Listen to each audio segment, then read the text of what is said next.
Tout a commencé là-haut à Whakapapa. Les montagnes, la neige, le vent glacial qui disait déjà « T'es loin de tout, mais tu sais quoi, ce n'est que le début ». Dans cet épisode, on traverse le cœur de la Nouvelle-Zélande. Des lacs, des forêts rouges, de la vapeur, du silence, de la lumière humaine, de la chaleur humaine.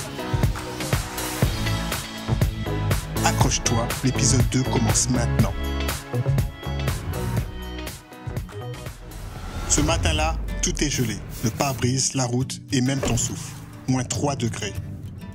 Mais l'envie d'une dernière matinée sur les pistes suffit à tout réchauffer.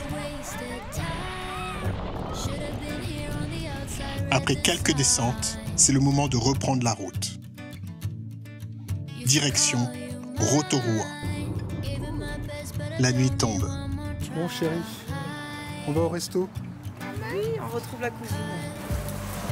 Un dîner simple, beaucoup de sourires. C'est ce genre de moment qui te rappelle pourquoi tu voyages. Le lendemain, réveil avant le soleil.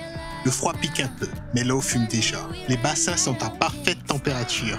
L'air est frais et pendant un instant, tout s'arrête. Ensuite, balade au bord du lac Taupo. Quelques kilomètres plus loin, changement total. Puka Falls. Des torrents bleus, une force brute.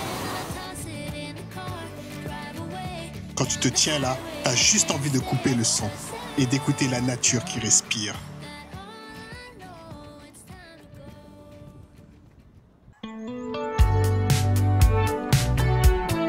On vient d'arriver dans notre Airbnb et je suis particulièrement content. Il est vraiment top. On va être bien ici. C'est la première fois que je vois ça, une salle de bain avec un carrelage chauffant, chauffé, c'est vraiment top.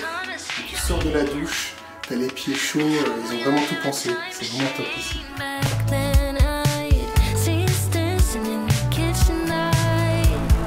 Direction l'Agrodome, une ferme emblématique de Nouvelle-Zélande.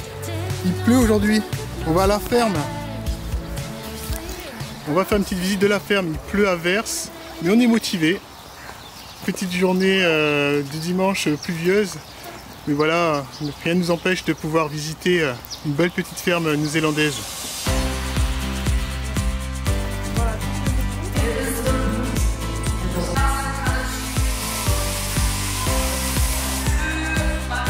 Léo nourrit un bébé mouton pour la première fois.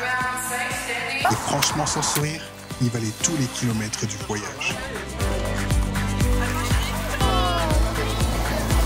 Salut toi!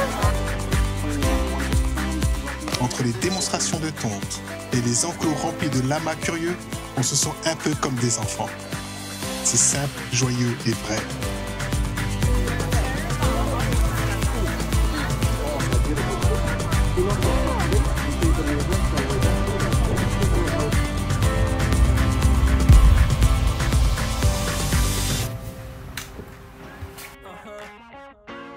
On va aller manger.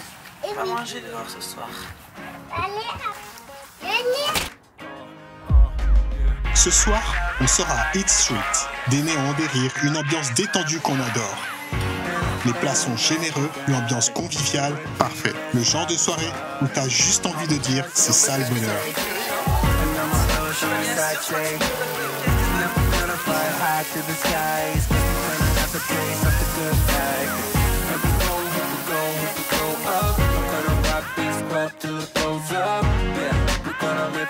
Depuis notre Airbnb, le soleil perce lentement les nuages. Direction le Redwood Tree Walk. Mode 2,50 €. Ici, les arbres sont immenses. Certains dépassent les 60 mètres. La lumière traverse la forêt comme dans un rêve. Tout est calme, suspendu.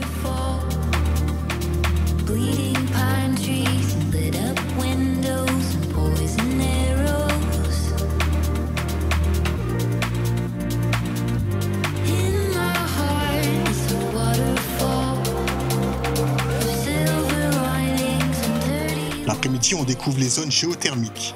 Le sol fume, l'air sent le soufre. Les bassins dépassent les 100 degrés.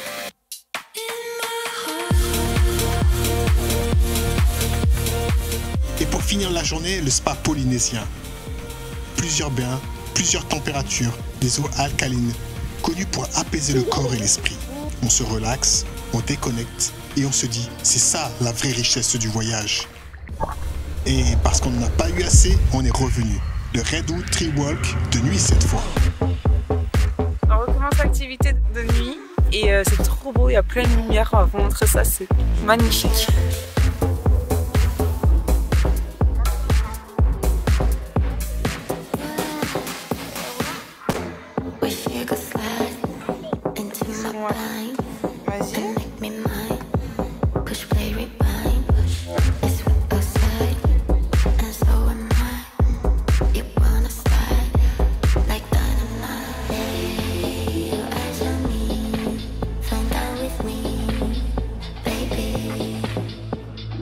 Si tu as aimé ce voyage, laisse un like, abonne-toi et prépare-toi.